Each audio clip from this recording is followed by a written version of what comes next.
इस वीडियो में कवर कर रहे हैं डेरिवेशन। इसमें रहेगा torque transmitted by single plate clutch. तो हमें टोटल टॉर्क का एक्सप्रेशन कैसे आता है वो कवर करना है। तो इसमें जो टर्म्स यूज़ होते हैं देख लेते हैं। देखो यहाँ पे ये प्रेशर प्लेट बीच में और लेफ़्ट और राइट में दोनों साइड में फ्रिक्शन प्लेट्स हैं, और जो डॉट डॉट करके लिखा हुआ है ये है फ्रिक्शन सरफेस। R2 ले रहे हैं हम इनर डायमीटर फ्रिक्शन सरफेस पर इनर डायमीटर, और R1 ले रहे हैं outer diameter. W axial load है, यहाँ देखिए सेंटर पे लग रहा है W एक्सियल लोड, और mu coefficient of friction between these two surfaces. अब इसको सॉल्व करने के लिए या डिराइव करने के लिए सबसे पहले हमें लेना होता है एक रिंग जो कि स्मॉल r डिस्टेंस पर ले रहे हैं विथ थिकनेस dr। अब सबसे पहले कैलकुलेट करते हैं एरिया। ये जो रिंग लिया हुआ है उसका एरिया कैलकुलेट करते हैं। तो एरिया कैलकुलेट करने के लिए हम सफिक्स डी ए यूज़ कर ले रहे हैं। डी ए इसलिए ले रहे हैं कि एक छोटे से एरिया पर ही काम कर रहा है। तो D A is equal to 2 pi R into D R. अब अगर जिन्हें कन्फ्यूज़न हो कहाँ से आता है तो थोड़ा सा यहाँ देख लीजिए, राइट हैंड साइड में जो रेड कलर का स्ट्रिप बना हुआ है, ये एरिया अगर हम ले लें 2 पाई आर, एरिया नहीं लेंथ है, ये लेंथ है 2 पाई आर। ये बिल्कुल ऐसे ही है। एक ये जो स्ट्रिप ये रिंग हमने कंसीडर की है, उसी रिंग को एक पोजीशन से कट करके अगर इस तरह से फैला दिया जाए तो कुछ रेक्टेंगुलर शेप में बन जाता है। तो रिंग का पेरीफेरी 2 पाई आर होता है, वो हमने लिख लिया, और इस रिंग का थिकनेस हमने ऑलरेडी लिया है डी आर। तो ये डी आर से यहाँ मल्टीप्लाई कर देंगे तो एरिया निकल के आ जाता है। तो यहाँ से आता है 2 pi R D are.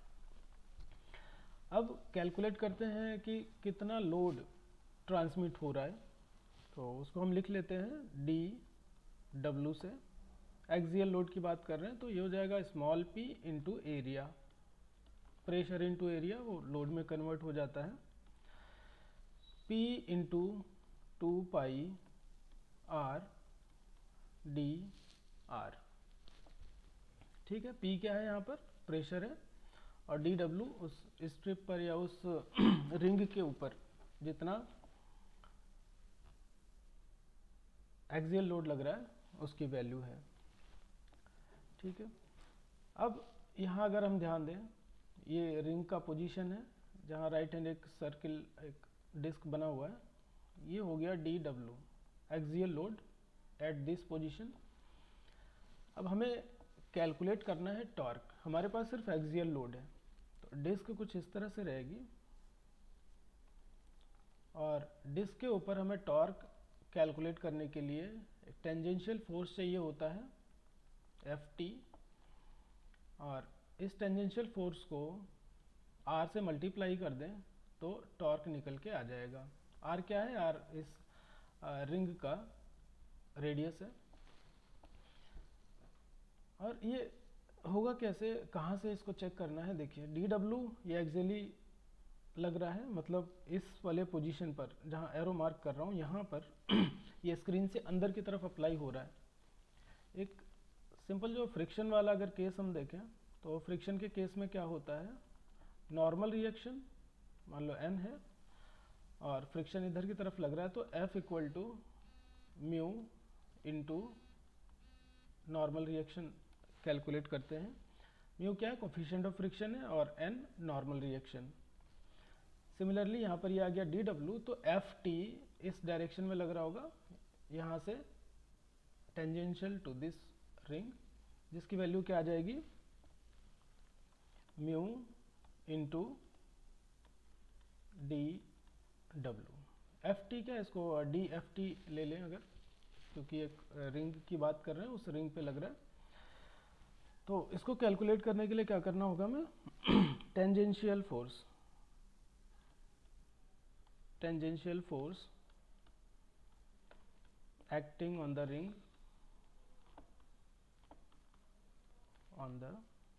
Ring. ये क्या हो जाता है, D F T tangential force is equal to mu into D W. ठीक है, अब सारी वैल्यू रख लेते हैं यहाँ पे। म्यू इंटू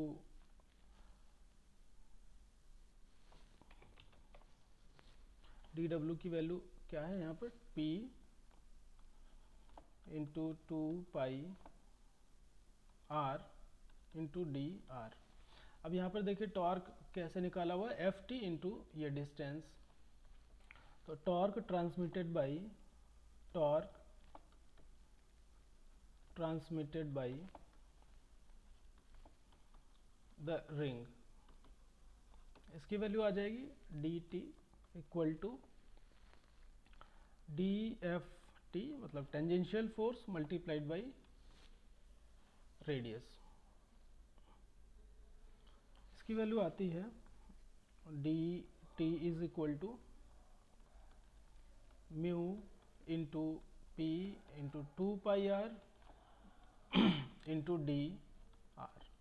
ये तो डी एफ टी की वैल्यू हो गई और यहाँ से R उठा लिया। थोड़ा सा सॉल्व करेंगे तो mu into P into 2 pi R square D R. ठीक है, ये वैल्यू आ जाती है।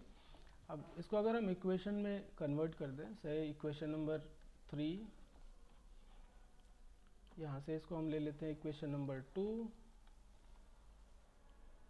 और इसको हम बोल दे रहे हैं इक्वेशन नंबर 1। ठीक, अभी तो हमने एक उस रिंग पर निकाल लिया कि कितनी कितनी वैल्यूज आ रही हैं एक्सियल फोर्स की, टेंजेंशियल फोर्स की और टॉर्क की, कितना टॉर्क वो रिंग ट्रांसमिट कर पा रहा है। तो इस केस में अगर हमें टोटल कैलकुलेट करना हो कि टोटल कितना आएगा, मतलब रिंग जब एक डिस्क हम कंसीडर कर रहे हैं, यहाँ पे ये जो फ्रिक्शनल सरफेस है ये R1 से R2 का रेंज आ रहा है, तो क्या करना होगा, सिंपल इंटीग्रेट कर लेंगे और टोटल वैल्यू मिल जाएगी। तो आगे बढ़ने से पहले सबसे पहले हम देखते हैं केसेस कितने होते हैं। तो इसमें case one uniform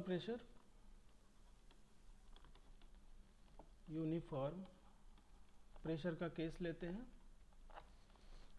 uniform pressure का केस बोलने का मतलब ये कि पूरे डिस्क पर प्रेशर एक जैसा रहेगा। तो अभी इक्वेशन 1 से अगर हम चेक करें तो क्या आता है, axial load D W equal to P into 2 pi R D R.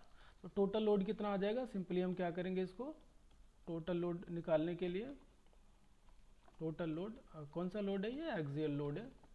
तो W इक्वल टू इंटीग्रेट कर देंगे फ्रॉम R2 टू R1, क्या आता है P into 2 pi R D are.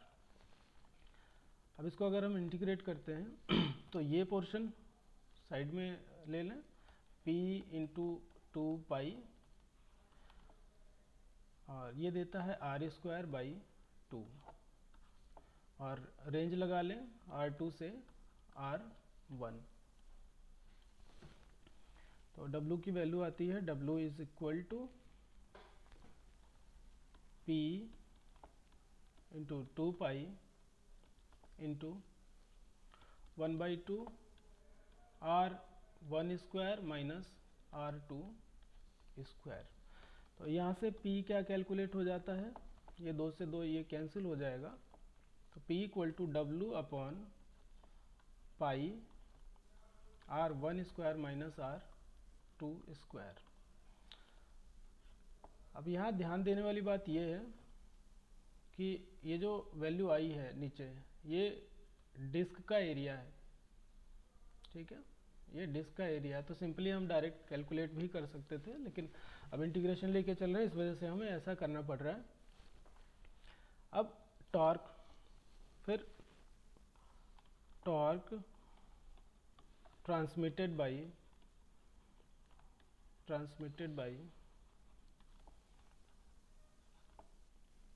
Plate, clutch plate तो डी टी का formula क्या है, थोड़ा सा रिकॉल करिए, mu into P into 2 pi R square into D R. और टोटल निकालने के लिए क्या करना होगा, हमें इंटीग्रेट करना होगा इसको, रेंज लेके R2 से R1, mu into P into 2 pi R square D R. Integrate करते हैं तो म्यू बाहर निकाल लें क्योंकि एज अ कांस्टेंट काम करेगा, पी बाहर आ जाएगा 2 पाई। अभी आर स्क्वायर का करते हैं तो ये बनेगा R³ अपॉन 3, रेंज लगा लें R2 से R1। तो फाइनल इसको हम लिख सकते हैं mu into P into 2 pi into 1/3 R1³ minus R2³। ठीक है, ये आता है टॉर्क। अब यहाँ हमें P को रिप्लेस करना है। P की अभी जस्ट जो वैल्यू आई है, P equal to W upon pi R1² minus R2², इससे रिप्लेस कर देंगे स्मॉल p को ताकि सारा कैलकुलेशन लोड के टर्म में आ जाए। तो T equal to mu into ये P रिप्लेस करना है जिसकी वैल्यू है pi R1² minus R2² into 2 pi into 1/3 R1³ minus R2³। तो यहाँ देखिए पाई से पाई हम कैंसिल कर सकते हैं, टी आ जाता है mu W into 2/3 R1³ minus R2³ divide by R1² minus R2²। इसको हम बोल देते हैं इक्वेशन नंबर 4। ये तो हो गया केस 1 यूनिफॉर्म प्रेशर के केस में। केस 2 लेते हैं यूनिफॉर्म वियर का case. Case 2 uniform wear. Uniform wear बोलने का क्या मतलब है कि जो डिस्क में वियर होगा ये पूरे एरिया में एक जैसा रहेगा। ठीक है, और इसके साथ कंडीशन क्या आती है, जो एक्सियल प्रेशर है small p is inversely proportional to the radius of ring. जैसे जैसे हम बाहर की तरफ आते रहेंगे, यहाँ से जैसे जैसे बाहर की तरफ आएंगे तो p की वैल्यू घटती जाएगी। अब प्रोपोर्शनलिटी कांस्टेंट को हटाने के लिए क्या करेंगे, p इक्वल टू एक कांस्टेंट ले लें c अपॉन r। यहाँ से c आ जाता है p इंटू आर। वापस से जाते हैं इक्वेशन नंबर 1, रिकॉल करते हैं। इक्वेशन नंबर 1 क्या था, D W axial load on the ring equal to small p into area 2 pi R D R. ठीक है, तो p को यहाँ से रिप्लेस कर देंगे c/r into 2 pi R D R. तो यहाँ से r कैंसिल हो जाएगा और हमारे पास बचेगा D W is equal to C into 2 pi into D R. अभी टोटल एक्सियल लोड फिर से इंटीग्रेट करेंगे, टोटल एक्सियल लोड के लिए दोबारा से। तो ये आ जाता है W इक्वल टू R2 से R1 C into 2 pi into D R. ये कुछ इस तरह से मिल जाएगा C इंटू 2 पाई आर। ठीक है, ये बनेगा R2 से R1 का रेंज आएगा। तो हमें मिलता है W equal to C into 2 pi R1 minus R2। अब देखते हैं torque transmitted by ring equation number 3 से।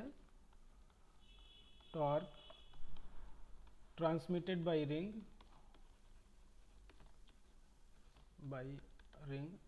ये है D T equal to mu into P into 2 pi R square into D R. अब यहाँ फिर से p को रिप्लेस करते हैं c बाई आर से, ये मिलेगा mu into C by R into 2 pi R square D R. फिर से D T is equal to R से एक आर कैंसिल हो जाएगा, तो mu into C into 2 pi R into D R. यहाँ से इसको ये कैंसिल किया है। अब इंटीग्रेट कर देते हैं टोटल वैल्यू के लिए, तो torque T is equal to R2 से R1 mu into C into 2 pi R D are.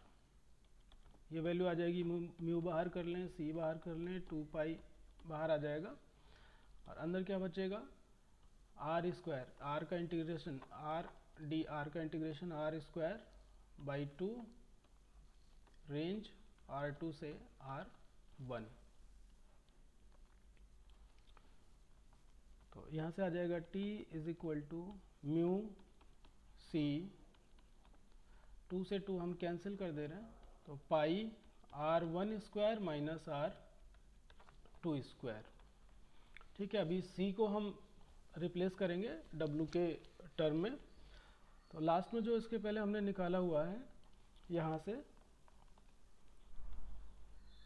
C की वैल्यू क्या आ जाती है, C की वैल्यू आ जाएगी C is equal to W upon 2 pi R1 minus R2।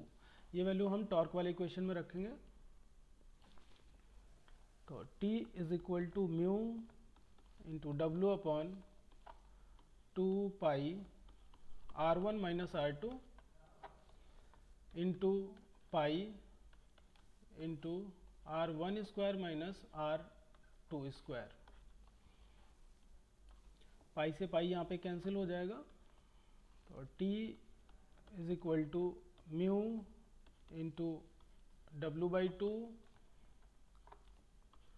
R1 minus R2 into, अभी इसको दूसरे फॉर्म में लिख सकते हैं, ये A square minus B square वाला फॉर्म है, तो इसको लिख सकते हैं R1 plus R2 and R1 minus R2। तो R1 माइनस R2 से हम इसको कैंसिल आउट कर लें, तो T equal to mu into W into 1/2 R1 plus R2। इसको बोल देते हैं इक्वेशन नंबर 5। अब इक्वेशन 4 और 5 को एक बार कंपेयर करें, तो इक्वेशन 4 क्या है, equation 4 T equal to mu W into 2/3 R1 cube minus R2 cube divide by R1 square minus R2 square, ये आया था। अब ये था इक्वेशन नंबर 4। इक्वेशन नंबर 4 और 5 को अगर कंपेयर करें तो म्यू इंटू डब्लू दोनों में कॉमन है, म्यू और डब्लू दोनों में कॉमन है, तो एक सिंपल सा इक्वेशन बना के लिख सकते हैं हम, T is equal to mu into W into R, where R is equal to 2/3 R1 cube minus R2 cube divide by R1 square minus R2 square. ये केस हमें मिलता है फॉर यूनिफॉर्म प्रेशर, और R is equal to 1/R1 plus R2, ये था for uniform wear. तो आपको ज़्यादा लंबा फॉर्मूला याद रखने की ज़रूरत नहीं है, न्यूमेरिकल सॉल्व करते टाइम यही है, T equal to mu W R ही सफिशिएंट रहेगा। अभी इसके ये जो इक्वेशन हम यूज़ कर रहे हैं, मान लीजिए अभी तो इसमें सिंगल प्लेट यूज़ कर रहे हैं। मान लीजिए नंबर ऑफ़ प्लेट्स इंक्रीज़ हो जाती हैं, ठीक, प्लेट हम ज़्यादा कर लें, 1 2 3 4 5, 1 2 3 4 5। प्लेट नंबर 1 3 और 5 मान लीजिए इनपुट शाफ्ट पर है। ये कहाँ पर लगा हुआ है? इनपुट शाफ्ट पर 1 3 5। इसको हाईलाइट कर लेते हैं सारा एक साथ। ये लगा हुआ इनपुट शाफ्ट पर 1 3 और 5 इनपुट शाफ्ट पर लगा हुआ है, और आउटपुट शाफ्ट पर प्लेट लगी है 2 और 4।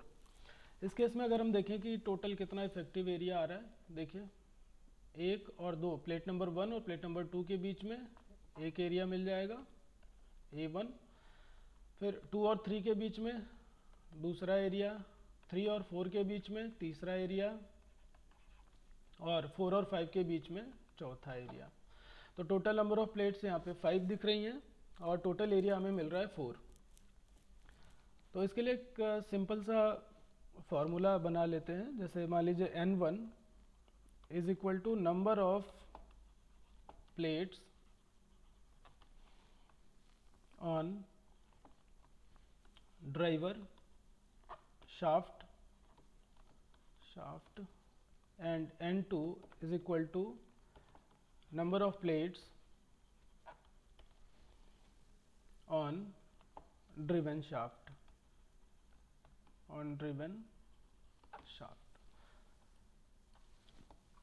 तो effective number of plates N से डिनोट कर लेते हैं। इफेक्टिव नंबर ऑफ प्लेट्स ये आती हैं N1 plus N2 minus 1, N1 plus N2 minus 1।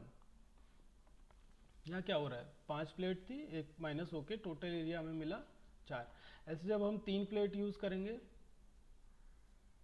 1 2 और 3 प्लेट के बीच में कितना एरिया आएगा? एक यहाँ पर मिलेगा, दूसरा एरिया यहाँ पर मिलेगा कॉन्टैक्ट का। तो ये हो जाता है 2 एरिया। तो 3 के केस में 2 और 5 के केस में 3, 4 अगर कर लेते हैं तो एक एरिया और मिल जाएगा। तो दोनों plate number of plates add करके उसमें से एक माइनस कर देते हैं।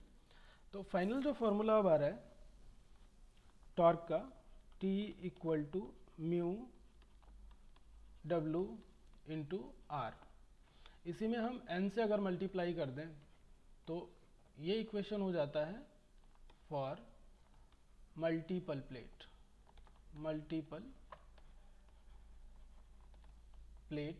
क्लच, या सिंपल इसको बोलते हैं मल्टी प्लेट क्लच। तो ये रहा पूरा derivation of torque for single plate clutch and multi plate clutch. Thank you.